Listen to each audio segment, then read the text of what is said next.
India کے معروف عالم شاہی امام پنجاب کے بیانات کے لیے مولانا عثمان تھیریپی کو سبسکرائب کریں۔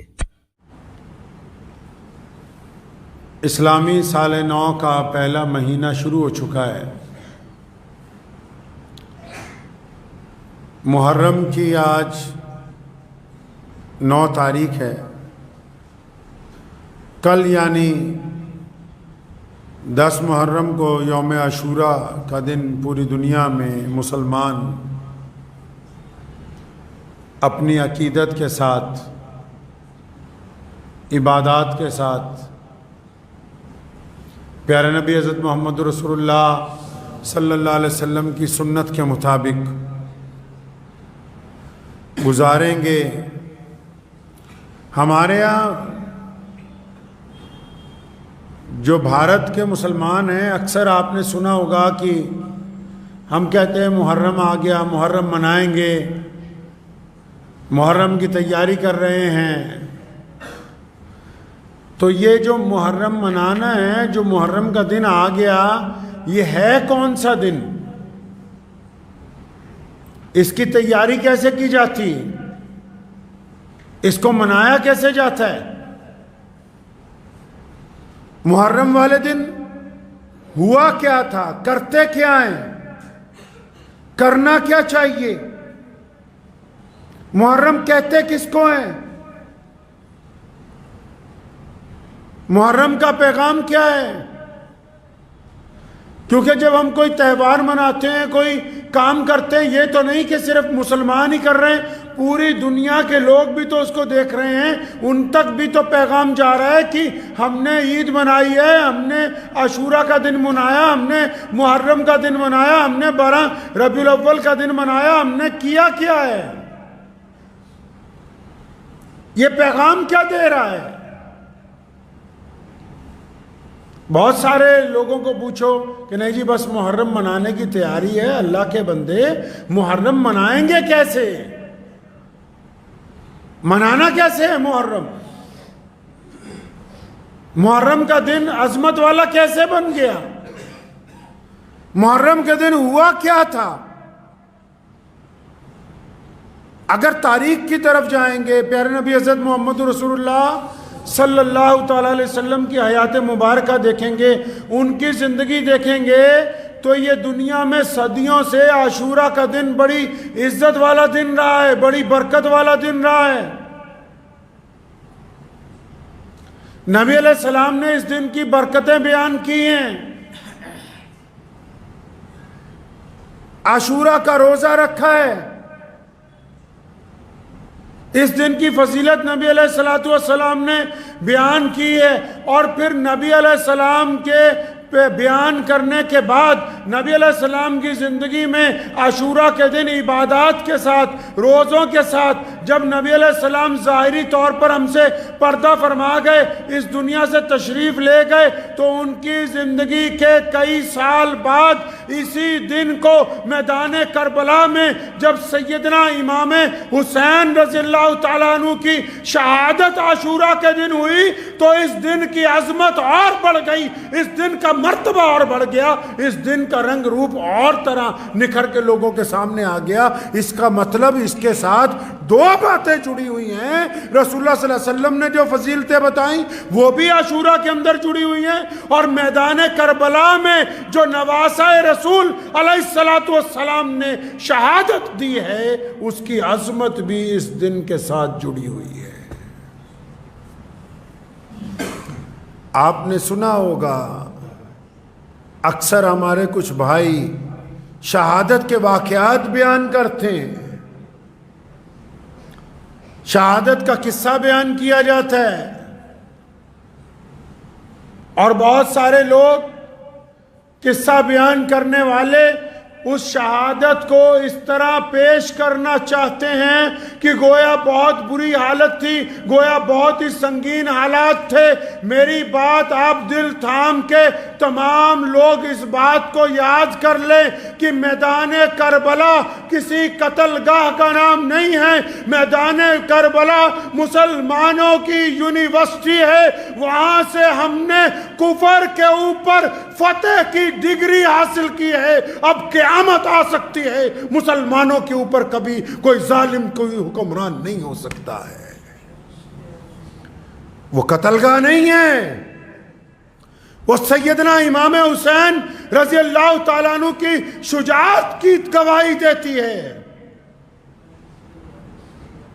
وہ سیدنا عمر بن علی رضی اللہ تعالیٰ عنہ، سیدنا عثمان بن علی،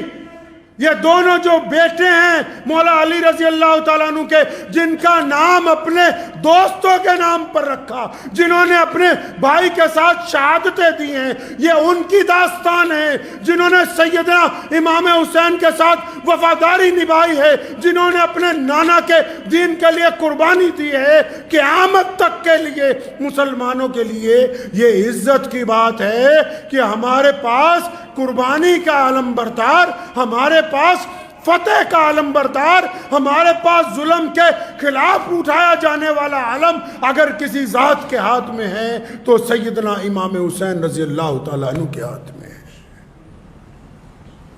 کون کہتا ہے اٹھائیں داستان کربلا کی؟ کربلا نے تو ہمیں درس دیا۔ عرف عام میں آپ کو سمجھانا چاہتا ہوں، آپ کو پتا ہے کس بات کی لڑائی ہوئی؟ محرم صرف ڈنڈے لے کے سڑکوں پہ نکل کے ہلڑ بازی منانے کا نام نہیں ہے۔ اور وہ لوگ یاد رکھیں جن کی حلق سے شراب کے قطرے نیچے اترتے ہیں، وہ جتنی زور سے مرضی ہمارے مولا حضرت علی رضی اللہ تعالیٰ عنہ کا نام لیتے رہے، جب تک مولا علی کے نقش قدم پر نہیں چلتے قیامت آ سکتی ہے، ان کا اسلام کے ساتھ تعلق نہیں جڑ سکتا ہے، ان کا اسلام سے تعلق نہیں جڑ سکتا۔ کس بات کی لڑائی ہے؟ آپ کو پتہ ہے جب پیارے نبی صلی اللہ علیہ وسلم کے بعد سیدنا ابو بکر صدیق رضی اللہ تعالیٰ عنہ خلیفہ بنے، پھر سیدنا عمر رضی اللہ تعالیٰ عنہ خلیفہ بنے، پھر سیدنا عثمان رضی اللہ تعالیٰ عنہ خلیفہ بنے، پھر مولا علی رضی اللہ تعالیٰ عنہ خلیفہ بنے، تو مولا علی رضی اللہ تعالیٰ عنہ کے بعد امام حسن رضی اللہ تعالیٰ عنہ کو مسلمانوں کا خلیفہ بنایا گیا۔ وہ ظالم سنیں کان کھول کے جو یہ سمجھتے ہیں کہ کرسی کی لڑائی تھی، اقتدار کی لڑائی تھی۔ ارے سیدنا امام حسین کے گھر میں ان کے والد کے بعد خلافت ان کے پیروں میں تھی، ان کے تلووں کے نیچے تھی خلافت۔ سیدنا امام حسن رضی اللہ تعالیٰ عنہ کو خلیفہ بنایا گیا، اور پیارے نبی علیہ السلام نے بھی فرمایا تھا کہ میرا بیٹا حسن ایک وقت آئے گا کہ یہ دو جماعتوں میں صلح کرا دے گا۔ قربان جائیں اس گھرانے پر، نبی علیہ السلام کی آل اولاد پر، کہ جب وقت آیا اور ضرورت محسوس ہوئی تو امام حسن رضی اللہ تعالیٰ نے خلافت سے استعفیٰ دے دیا، انہوں نے خلافت کو ٹھوکر مار دی۔ سیدنا امام حسین رضی اللہ تعالیٰ عنہ کربلا کے میدان میں خلافت کا تخت لینے نہیں گئے تھے، وہ اس لیے کربلا کے میدان میں گئے، انہوں نے اس لیے یزید کے خلاف علم اٹھایا، انہوں نے اس لیے اس دور کی باطل حکومت سے ٹکرائے، کیونکہ حکومت یہ چاہتی تھی کہ جو نانا کا دین ہے، حکومت یہ چاہتی تھی کہ جو انسانوں سے بھلائی کا رویہ ہے، حکومت یہ چاہتی تھی کہ جو لوگوں کے اندر برابری ہے، حکومت یہ چاہتی تھی کہ جو لوگوں کے اوپر ایمانداری قائم کی گئی ہے اس کو ختم کر کے گنڈا گردی کا راج لے کے آئیں۔ سیدنا امام حسین اس گنڈا گردی کے راج کے ساتھ ٹکر لینے گئے تھے، وہ حکومت کے اصول کے لیے میدان کربلا میں نہیں گئے۔ ان کا فلسفہ ہے یہ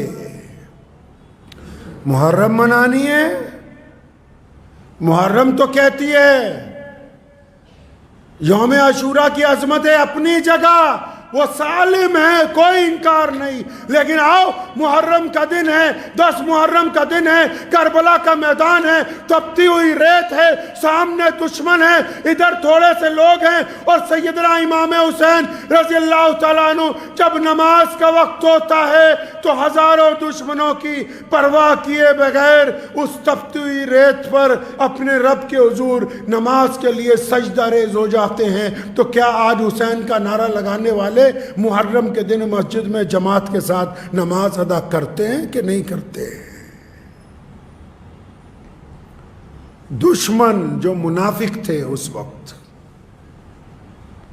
جب نماز کا وقت ہو گیا، ان کو بھی سیدنا امام حسین رضی اللہ تعالیٰ نے کہا آؤ نماز پڑھ لو، تو پانی نہیں ہم سے لے لو، پینے کا پانی ان کو دے دیا کہ ہم سے لے لو پانی، اس پانی سے وضو کر لو۔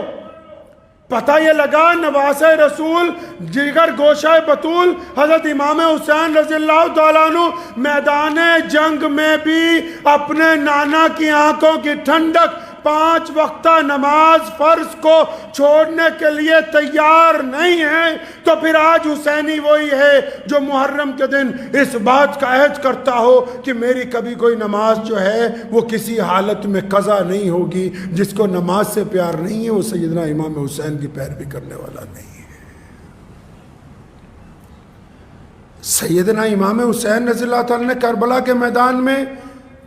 جو کام انہوں نے کیا دنیا کے لیے آئیڈیل بنا ہے۔ یہ اگر آپ وشو کا اتہاس اٹھائیں گے، اگر آپ بڑے بڑے لوگوں کی زندگی پڑھیں گے، اگر گاندھی جی کی بھی آپ زندگی پڑھ لیں گے، اگر بڑے بڑے دنیا میں جو لوگ انقلاب لے کے آئیں ان کی زندگی پڑھیں گے نا، تو وہ یہ خود کہتے ہیں کہ ہم نے جب سوچا کہ انقلاب برپا کرنا ہے، ہم نے سوچا کہ ظالم کے خلاف بولنا ہے، ہم نے سوچا کہ اس سسٹم کو صحیح کرنا ہے، تو ہمت نہیں ہوتی تھی کہ ہم تو تھوڑے سے لوگ ہیں، لیکن کہا کہ جب سیدنا محمد رسول اللہ کے نواسے کو دیکھا، جب کربلا کے میدان میں امام حسین رضی اللہ تعالیٰ عنہ کو تنہا دیکھا، جب ان کو چند بھائیوں کے ساتھ دشمن سے ٹکراتے ہوئے دیکھا، جب ان کے بچوں کی شہادتیں دیکھی، تو پھر دل نے یہ کہا کہ حسین تو یہ کہہ گئے کہ اب قیامت تک جو لوگ چاہیں گے ظالم کی آنکھ میں آنکھ ملانا، وہ سیدنا امام حسین کی پیروی کریں گے۔ ظالم سے آنکھ ملانے کی سنت جو قائم کی ہے وہ امام حسین رضی اللہ تعالیٰ نے کی، چمچا گیریوں کی سنت نہیں، خوشامد کی نہیں،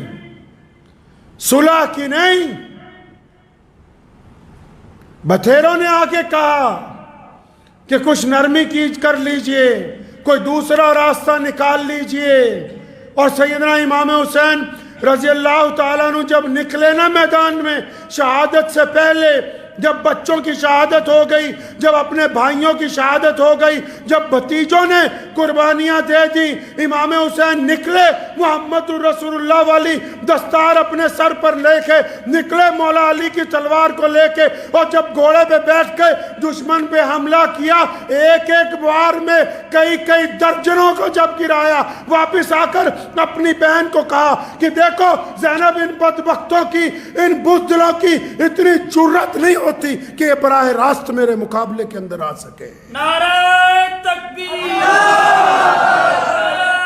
تکبیر، ختم نبوت، ختم نبوت، نعرہ تکبیر۔ یہ کربلا کے میدان کا درس ہے۔ کربلا کے میدان نے اسلام کو زندگی دی ہے۔ جس طرح میدان بدر میں اسلام کی بنیاد رکھ دی گئی، کربلا کے میدان میں اس بات کو طے کر دیا گیا کہ جو ظالم ہیں وہ ہمیشہ الگ رہیں گے، جو حق پرست ہیں وہ ہمیشہ الگ رہیں گے۔ کربلا کے میدان میں یہ بات طے کر دی گئی کہ کسی کی تعداد کوئی اہمیت نہیں رکھتی، حق پسند جو ہوتے ہیں اگر وہ کم تعداد میں بھی ہو، ان کو سچائی بولنے سے دنیا کی کوئی طاقت روک نہیں سکتی ہے۔ میدان کربلا نے تو درس دیا ہے لوگوں کو، میدان کربلا نے تو ہمت دی غریبوں کو، میدان کربلا نے تو اتحاد کا سبق پڑھایا، میدان کربلا نے تو شجاعت کا سبق دنیا کو دیا، میدان کربلا نے صبر کر کے دکھایا. میدان کربلا نے بتایا کہ بھوکے پیٹ بھی کیسے خدا کے راستے میں لڑا جا سکتا ہے. اور میدان کربلا نے قرآن کو قیامت تک کے لیے اور رسول اللہ کے پیغام کو قیامت تک کے لیے محفوظ کر دیا. محفوظ کر دیا. سیدنا امام حسین رضی اللہ تعالیٰ عنہ کی شہادت، ان کے بھائیوں کی، ان کے بیٹوں کی، ان کے بھتیجوں کی، ان کے دوستوں کی، ان کے ساتھیوں کی شہادت، آج بھی جائیں گے نا تو کربلا کی مٹی سے ان کی شہادت کی خوشبو آتی ہے. کوئی نہیں جانتا آج ان ظالموں کو. کچھ لوگ ان ظالموں کو صحیح بتانے کی کوشش کرتے ہیں. ایک بات ہمیشہ یاد رکھو، جو محمد رسول اللہ کا گھرانہ ہے اور جو رسول کریم صلی اللہ علیہ وسلم کی ذات مبارکہ ہے اور جو سیدنا فاطمۃ الزہرا کے لال ہیں اور جن کو دنیا نے امام حسن و حسین کے نام سے ہمیشہ عزتیں بانٹی ہیں، قیامت تک جتنی مرضی ظالموں کے مقابلے میں دلیلیں لا سکتے ہو، قیامت آ سکتی ہے، دنیا کا کوئی بھی ظالم امام حسین کی جوتی سے اڑتی ہوئی خاک کے برابر بھی درجہ حاصل نہیں کر سکتا ہے. تو یہ یاد رکھیں جو محرم منانا چاہتے ہیں، بھائی محرم تو اس عقیدے سے منائی جائے گی کہ ہم نبی علیہ السلام کے دین کی تحفظ کے لیے تیار ہیں. محرم تو اس عقیدے کے ساتھ منائی جائے گی کہ ہم اسلام کو اپنانے کے لیے تیار ہیں. اس عقیدے سے منائی جائے گی کہ ہم نماز با جماعت ادا کرنے کے لیے تیار ہیں. اس عقیدے کے ساتھ منائی جائے گی کہ ہم غریب کا ساتھ دینے کے لیے تیار ہیں. اس عقیدے کے ساتھ منائی جائے گی کہ ظالم کی آنکھوں میں آنکھیں ڈالنے کے لیے تیار ہیں. اگر صرف یہ سمجھتے کہ چند لقمے کھانے کے بانٹ کے، چند چیزیں سڑک کے اوپر کر کے محرم منائی گئی، تو ابھی تو آپ محرم کے نزدیک بھی نہیں پھٹکے، کوسوں دور ہو اس عقیدے سے جو امام حسین رضی اللہ تعالیٰ عنہ نے پیش کیا ہے، کوسوں دور ہیں آپ. تو اس لیے یاد رکھیں، جب عاشورہ کا دن آئے سنت کے مطابق روزہ رکھیں، نماز جماعت سے پڑھیں، غریب کی مدد کریں، کوئی کسی پہ ظلم کرتا ہے اس کو ٹوکیں.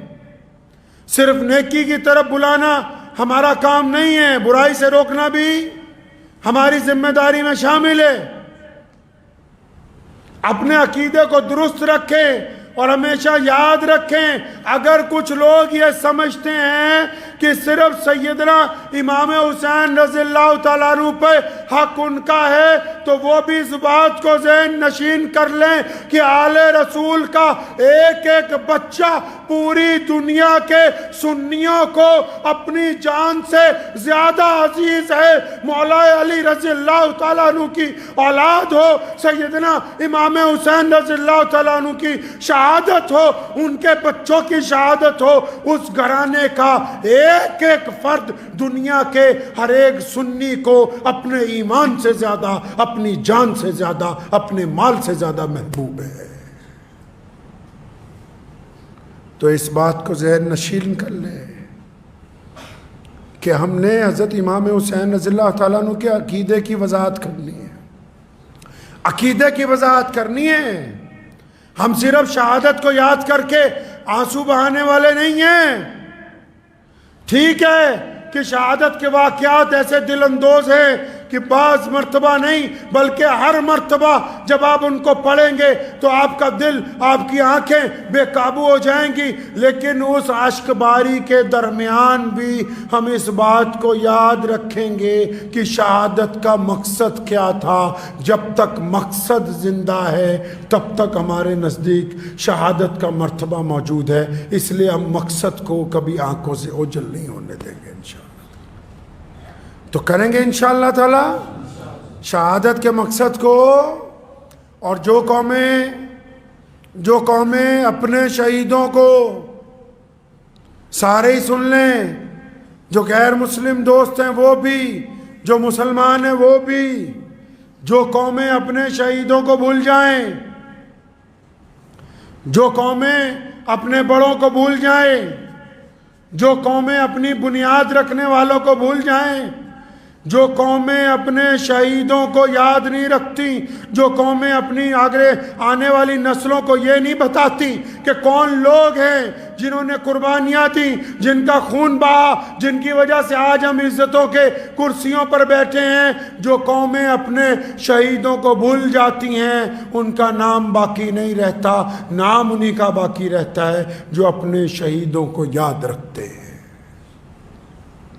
تو دعا کریں اللہ مجھے بھی اور آپ سب کو بھی سیدنا امام حسین رضی اللہ تعالیٰ عنہ کے طریقے کے اوپر چلنے کی توفیق عطا فرمائے۔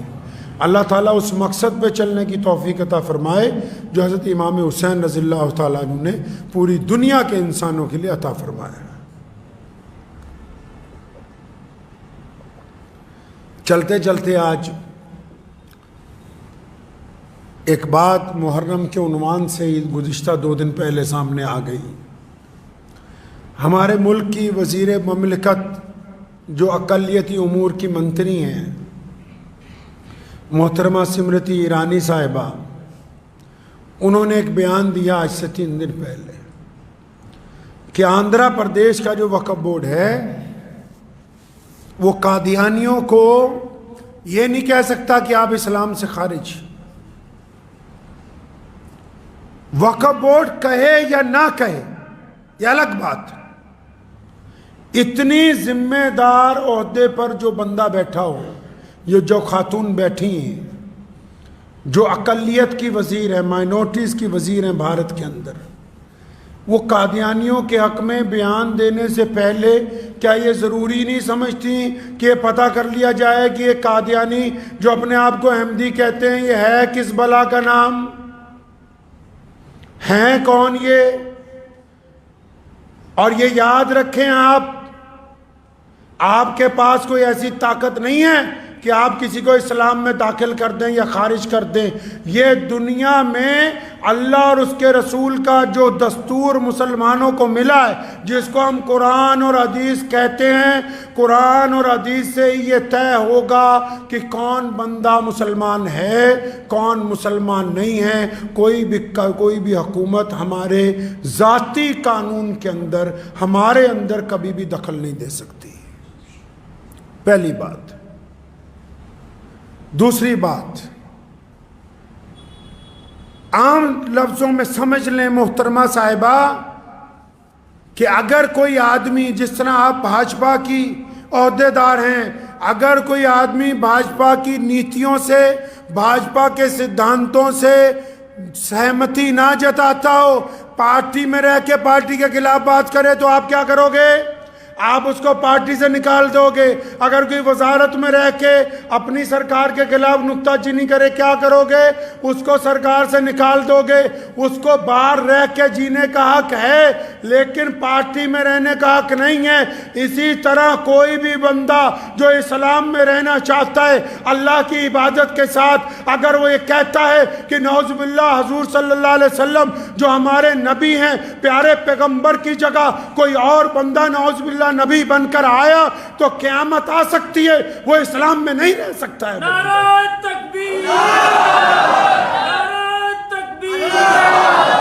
ختم نبوت، ختم نبوت، نعرہ تکبیر۔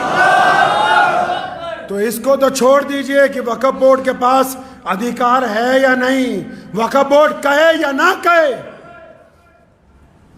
دنیا بھر کے عالموں نے کہا، دنیا بھر کے مسلمانوں نے 100 سال پہلے اس لیے فیصلہ کیا، اور یہ بھی سنیے فیصلہ کیوں کیا۔ آپ نے اتہاس نہیں پڑھا، سن 1888 کا دور تھا، لوگ چپ تھے، دیش کی آزادی کے لیے کوئی نکل نہیں رہا تھا۔ مسلمانوں نے 1857 کی جنگ آزادی کے بعد دوبارہ اس دیش کی آزادی کے لیے جب کام شروع کیا، جب طیب جی اور بھیم جی جیسے لوگوں نے کانگریس کی اس دور میں آزادی کے لیے بنیاد رکھی، میں اس کانگریس بس کی بات نہیں کر رہا، اس دور میں جب آزادی کے لیے بنیاد رکھی تو مسلمانوں نے ان کا ساتھ دینے کا فیصلہ کیا، تو اس وقت انگریزوں نے ایک فتنہ شروع کیا کہ مسلمانوں کو دیش کی آزادی سے اگر ہٹا رہے ہیں تب کچھ کام کرنا پڑے گا۔ تب انہوں نے مرزا غلام قادیانی کو کہا کہ تم جھوٹے نبی بن کے آؤ تاکہ مسلمان آزادی کی لڑائی سے ہٹ جائیں اور ادھر لگ جائیں تمہارے پیچھے، تاکہ اس دیش پر ہم زیادہ راج کریں۔ محترمہ صاحبہ، وزیر صاحبہ، آپ جن کی بات کرتی ہیں ان کا اتحاد اٹھائیں۔ انہوں نے اس دیش کی جنگ آزادی سے غداری کی ہے، ان کے خلاف پہلا فتویٰ اسی لیے آیا کیونکہ مرزا غلام قادیانی نے اعلان کیا کہ میں ملکہ الزبتھ کے ساتھ ہوں، کیونکہ جماعت احمدیہ نے اعلان کیا کہ ہم انگریز سرکار کے پرستار ہیں، اور یہاں تک کہا کہ ہم نے ان کے حق میں کتابیں لکھی، اشتہار شائع کیے کہ دیش کے مسلمان آزادی کی لڑائی کو چھوڑ کے انگریز سرکار کے ساتھ لگ جائیں۔ آپ جن کی حمایت کی بات کرتی ہیں ان کا اتہاس پڑھیے، وہ اس دیش کی جنگ آزادی کے بھی غدار ہیں، اور آپ تو سرکار میں ہیں، اب دوبارہ اٹھا لیں گی تو کتنی بری کاروائیوں میں کتنے آتنکیوں کے ساتھ ان کی یاری ہے وہ بھی نکل کے سامنے آ جائے گی۔ اب بھی بات نہ سمجھ آتی ہو تو آخری گزارش کروں گا میڈیا کی طرف سے، پچھلے دنوں ہمارے دیش کے ماننی پردھان منتری صاحب نے ایک بات کہی، وہ الگ بات ہے کہ اس سے کچھ مسلمان لیڈر سہمت ہوں یا نہ ہوں۔ پردھان منتری جی نے کہا کہ مسلمانوں میں 70% لوگ پسماندہ ہیں، یعنی ایسی برادریاں جو غریب ہیں، ہم اپنے ان بھائیوں کو ساتھ لے کے جانا چاہتے ہیں۔ تو سمرتی ایرانی جی، آپ کو میں یہ بتا دوں، یہ ٹھیک ہے، ہمارے ملک کے پردھان منتری جی نے کہا کہ پسماندہ ہیں، ہم چاہے اس بات کو مانیں یا نہ مانیں، آپ کے مطابق اگر مان لیں کہ 70% لوگ پسماندہ ہیں مسلمانوں میں، 30% دوسرے ہیں، تو ایک دفعہ ان پسماندہ سے بھی اور دوسروں سے بھی سب سے ایک دفعہ پوچھ لو، جو 70% جن کو آپ پسماندہ کہتے ہیں وہ بھی، اور 30% دوسرے بھی جن کو آپ نے 2 کیٹاگریوں میں بانٹا ہے، ہم نے نہیں، لیکن ان سب سے پوچھو، ہمارا غریب سے غریب بچہ، ہمارا امیر سے امیر آدمی، ہمارا ریڑھی چلانے والا، ہمارا رکشہ چلانے والا، ہمارا مزدور ہو، ہمارا ذمہ دار ہو، سارے کے سارے محمد رسول اللہ سے اپنی جان سے زیادہ پیار کرتے ہیں۔ جن کو رسول اللہ کے دشمنوں سے عشق ہے تو پھر وہ مسلمانوں کی ووٹ لینے کی بات نہ کریں، پھر وہ سیاسی طور پر بھی سمجھ لو کہ جن کی آپ بات کرتے ہیں گلے لگانے کی، ہم انکار نہیں کرتے، گلے لگانا چاہیے، ہونا چاہیے، اوپر اٹھنا چاہیے غریبوں کو، لیکن جن کو غریب کہہ کے یہ سمجھ رہے ہو کہ یہ غریب، ان کو قادیانی بنا لو گے، ارے مسلمانوں کی رگوں میں رسول اللہ کی محبت ہے، اگر ان ہماری بوٹیاں نوچ دو گے، اگر ایک ایک ٹکڑا بھی کر دو گے تو رسول اللہ کی محبت ہمارے میں سے کوئی نہیں نکال سکتا ہے۔ تو یہ مشورہ پہلے سرکار سے بھی کر لیتی، جو ہمارے ساتھ اوپر تھوپنے کی کوشش کی قادیانیوں کو، سرکار سے بھی ایک مشورہ کر لیتے کہ پورے بھارت کے مسلمان، جو دنیا میں سب سے بڑی اقلیت ہے اس دیش میں، جن کو ہمارے پردھان منتری جی آج اپنی چھاتی سے لگانے کی بات کرتی ہے، اور یہ منتری ان مسلمانوں کی چھاتی پر نمک چھڑکنے کی بات کرتی ہے، پہلے وہاں تو پوچھ لیتے کرنا کیا ہے۔ جتنے مرضی حکم نامے جاری کر دو، کسی مرضی وقف بورڈ کو کر دو، اور وقف بھی جو ہے نا، یہ جو وقف کی جائیدادیں ہیں، یہ ہمارے خون پسینے کی کمائی ہے، یہ ان لوگوں کی جائیدادیں ہیں جو اللہ اور رسول کو ایک مانتے، انہوں نے دی ہیں،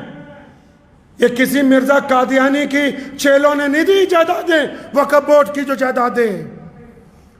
یہ اللہ اور رسول کو ماننے والوں نے وقف کی کہ ان کے پیسے سے، ان کے کرائے سے، ان کی آمدنی سے مسجدوں کا خرچہ چلے، ان کی آمدنی سے غریب بیواؤں کو راشن دیا جائے، ان کی آمدنی سے غریبوں کا علاج کروایا جائے۔ یہ اس لیے وقف کیا ہے، دیش کی جنگ آزادی کے غداروں کے لیے وقف بورڈ وقف نہیں کیے گئے ہیں۔ تو میری گزارش ہے بھارت سرکار سے، پر ماننیہ پردھان منتری شری نریندر بھائی مودی جی سے بھی گزارش ہے کہ کیبنٹ میں یہ جو اقلیت کی وزیر ہیں، انہوں نے پورے دیش کے مسلمانوں کے جذبات کو مجروح کیا ہے، انہوں نے پورے دیش کے مسلمانوں کو تکلیف پہنچائی ہے، انہوں نے پورے دیش کے مسلمانوں کے سامنے ہمارے پیارے نبی حضرت محمد رسول اللہ صلی اللہ علیہ وسلم کی شان میں بے ادبی کرنے والے، ہمارے نبی کے سامنے جھوٹی نبوت کا اعلان کرنے والے مرزا قادیانی کے چیلوں کو مسلمان بتانے کی کوشش کی ہے۔ ان کو بلا کے پوچھئے کہ کیوں یہ ایسا کرتی ہیں، کیا ہم اس ملک کے واسی نہیں، کیا ہمارا حق نہیں کہ ہم اپنے دین کے اوپر اپنے طریقے کے ساتھ بالکل آزادی کے ساتھ گزاریں؟ اس لیے ان سے پوچھ ہونی چاہیے کہ یہ آپ نے کیا کیا ہے۔ اور منتری صاحبہ آپ کو ایک بات اور یاد دلا دوں کہ آپ مائنورٹیز کی وزیر تو ہیں، لیکن اس کے ساتھ ساتھ آپ مہیلا وکاس منتری بھی ہیں۔ منی پور میں جو دیش کی بیٹیوں کے ساتھ ہوا اس پر آپ چپ رہیں، قادیانیوں کی ایک چٹھی پر آپ نے اتنا بڑا بیان دے ڈالا، تو اس لیے امید کرتا ہوں کہ آنے والے دنوں میں آپ کچھ انصاف سے کام لیں گی۔ دعا کرے اللہ تعالیٰ ہماری اس بات کو